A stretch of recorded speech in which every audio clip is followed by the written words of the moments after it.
Setelah Shiv terjatuh dari balkon demi menghentikan kejahatan dari teroris, Shiv dilarikan ke rumah sakit. Dan di rumah sakit, Shiv mengatakan hal terakhirnya kepada Anandi. Setelah itu, Shiv pun meninggal. Tidak lama setelah itu, Anandi melahirkan anak kembarnya yang bernama Shivam dan Nandini. Singkat cerita, pada saat itu Anandi sedang dalam perjalanan pulang dari rumah sakit karena Nandini sedang demam. Lalu, tiba-tiba saja ada wanita yang mendadak muncul di depan mobilnya Anandi. Supir Anandi menghentikan mobilnya, dan wanita itu terkejut lalu pingsan. Anandi segera keluar dari mobil dan melihat wanita tadi. Setelah berusaha membangunkan, akhirnya wanita itu sadar. Wanita ini bernama Sarita. Sarita masih dalam keadaan panik sambil memanggil nama Puja. Anandi bertanya apa mau diperiksa ke rumah sakit. Sarita berkata itu akan terlambat. Sarita mengatakan kalau anaknya yang baru berumur 5 tahun akan dijodohkan hari ini. Anandi terkejut. Anandi tidak menyangka perjodohan anak masih dilakukan, terlebih lagi pada anak yang baru berumur 5 tahun. Sarita memohon kepada Anandi, berharap Anandi membantunya menolong putrinya. Anandi menyetujuinya sambil membawa Nandini di dalam mobil. Anandi mendengarkan kisah yang dialami oleh Sarita dan putrinya yang bernama Puja. Sarita sangat takut membayangkan masa depan putrinya akan hancur karena perjodohan anak ini. Anandi menghibur Sarita dengan berkata kalau perjodohan anak itu tidak akan terjadi karena dia akan menghentikannya. Sarita berterima kasih kepada Anandi sambil menangis. Di sebuah desa ada kuil yang sedang menjalankan pernikahan. Pengantin kecil wanita adalah Puja dan pengantin kecil laki-laki adalah Kundan. Anandi dan Sarita akhirnya sampai di desanya. Sarita keluar dari mobil.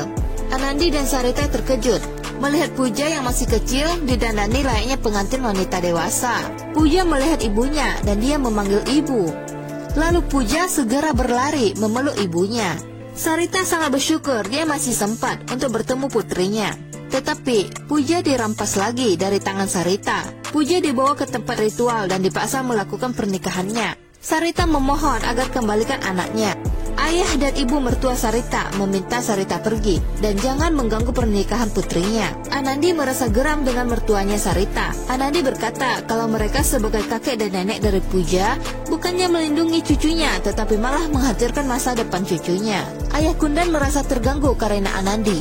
Jadi dia mengambil senjata api dan mengarahkan ke Anandi. Anandi terkejut akan senjata yang diarahkan kepadanya. Kundan mengancam dan mengusir Anandi, juga Sarita. Kemudian ayah Kundan menyuruh ritualnya segera dilanjutkan. Karena takut, Pak Pendeta segera mengucapkan doa buat ritual. Tidak lama, datanglah polisi. Ayah Kundan melihat datangnya polisi. Setelah polisi masuk pintu, Anandi segera meminta Pak Polisi untuk membubarkan pernikahan itu. Tanpa takut, ayah Kundan melawan polisi. Ayah Kundan berkata, tidak ada seorang pun yang bisa menghentikan pernikahan ini, termasuk Pak Komisaris.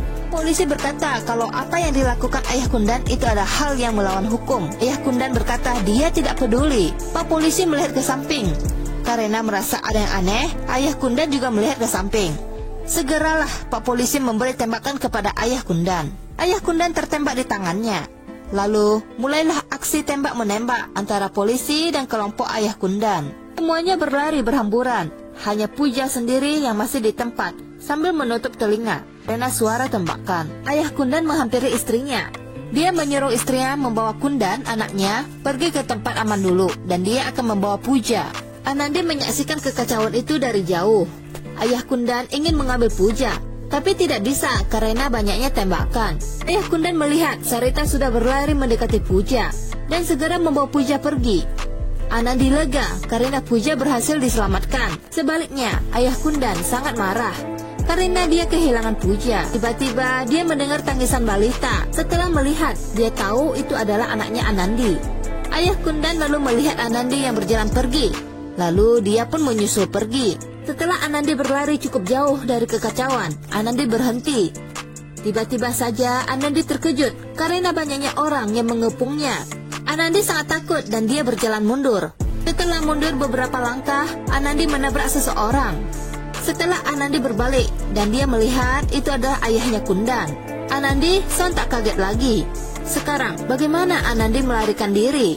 Tanpa banyak kata, ayah Kundan memberi Anandi tamparan keras di wajah. Ayah Kundan melihat Anandi. Anandi memeluk erat Nandini. Ayah Kundan ingin menangkap Anandi, tapi Anandi melarikan diri lagi. Tetapi kelompok ayah Kundan semuanya mengejar Anandi.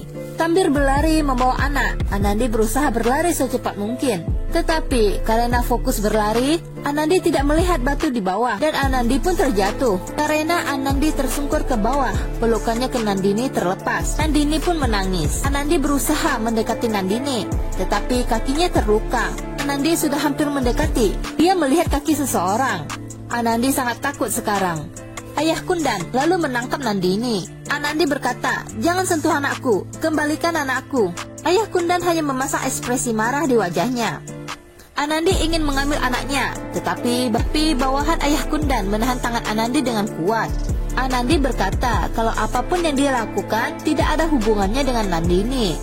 Ayah Kundan mendekati Anandi dan dia berkata, "Bukankah kau menyelamatkan putri orang lain? Sekarang kita lihat bagaimana kau akan menyelamatkan putrimu sendiri."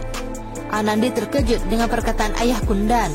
Ayah Kundan juga mengatakan, "Kau telah memadamkan api suci pernikahan anakku. Sekarang kau harus membayar mahal untuk itu. Kau akan merindukan anakmu sepanjang sisa hidupmu," kata ayah Kundan kepada Anandi.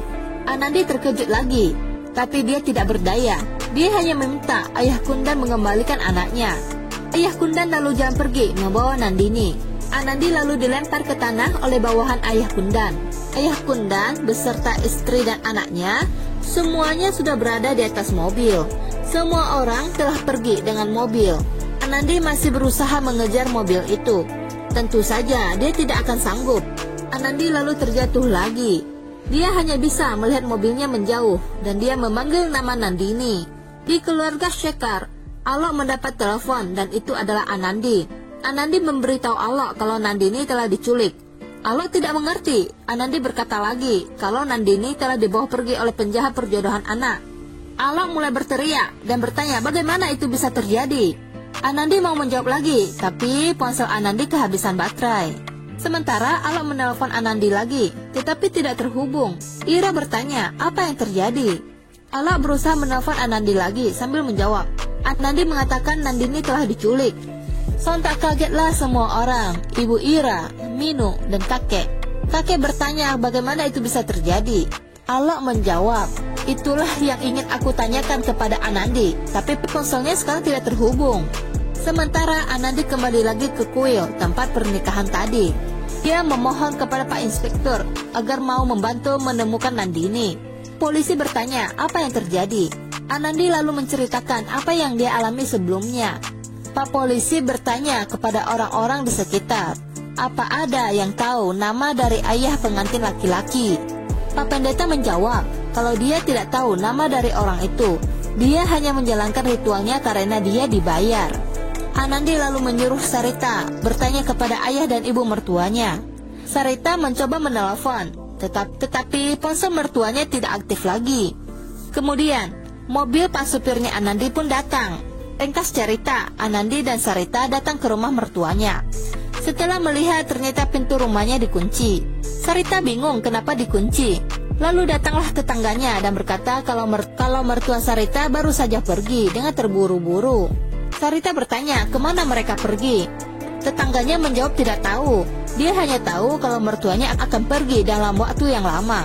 Anandi sangat sedih mendengarnya karena dia telah kehilangan informasi untuk menemukan Nandini. Polisi lalu menyusul. Polisi bertanya apa ada hasil? Anandi menjawab mertua Sarita telah pergi. Dia tidak tahu harus mencari informasi tentang ayah Kundan di mana lagi. Pak Inspektur mengatakan kalau mereka akan segera menemukan Nandini. Jadi Anandi jangan terlalu khawatir. Anandi hanya terdiam. Begitulah awal mula penculikan Nandini, putrinya Anandi. Ini terjadi. Semoga kalian menyukai video ini ya teman-teman. Harap di subscribe dan tetap ikuti channel Sinta CP ya, agar tidak ketinggalan update video terbaru kami. Terima kasih.